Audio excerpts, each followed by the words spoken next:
কেন্দ্রীয় বিএনপির vice chairman ও নোয়াখালী ৪ আসনের সাবেক এমপি মোহাম্মদ শাহজাহানের নির্দেশে নোয়াখালী সদর ও সুবর্ণচর সহ বিভিন্ন স্থানে হিন্দুদের মন্দির, বাড়িঘর পাহারা ও পরিদর্শন করেছেন বিএনপি ও জামাত শিবিরের নেতাকর্মী ও শিক্ষার্থীরা।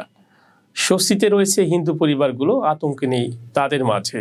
নোয়াখালী প্রতিনিধি জানান, আজ বুধবার দুপুরে সদর উপজেলার বিনোদপুর ইউনিয়নের বিভিন্ন মন্দির, গির্জা ও হিন্দুদের বাড়িঘরে সরজমিনে গিয়ে হিন্দু পরিবারদের সাথে কথা বলে এমন চিত্র ফুটে উঠেছে। এছাড়া বিভিন্ন উপজেলার হিন্দুদের পরিবারের মাঝে তেমন কোনো আতঙ্ক নেই, শান্তিতে বসবাস করছে পরিবারগুলো। এদিকে দেশের বিভিন্ন স্থানে বিচ্ছিন্ন কিছু ঘটনায় আতঙ্ক ও গুজব থাকলেও নোয়াখালীতে তেমন কোনো ঘটনা ঘটেনি। হিন্দু পরিবারের বিভিন্ন সদস্যদের সাথে কথা বলে এমন তথ্য উঠে এসেছে। তারা জানান, বিএনপি ও জামাতের পাশাপাশি স্থানীয়রা পাহারা ও সার্বিক সহায়তা করছে তাদের কোনো মন্দির ও বাড়ি ঘরে হামলা হয়নি বলে জানান হিন্দু সম্প্রদায়ের লোকজন। তারা জানান, সদর উপজেলার বিএনপি সভাপতি সলিমুল্লাহ বাহার হিরণ ও স্থানীয় সাংবাদিক জাহাঙ্গীর আলমের উদ্যোগে হিন্দু, বৌদ্ধ, খ্রিস্টান মন্দির ও ইস্কনে স্থানীয়রা সহায়তা করে আসছেন এবং তারা প্রতিদিন সরজমিনে এসে খোঁজখবর নিচ্ছেন যেন দুর্বৃত্তরা কোনো রকম হামলা করতে না পারে।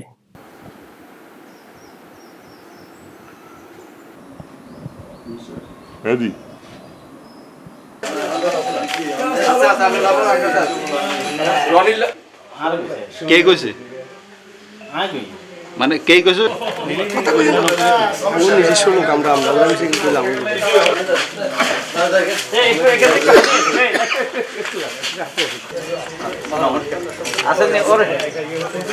আমরা তো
নলপুর নলপুর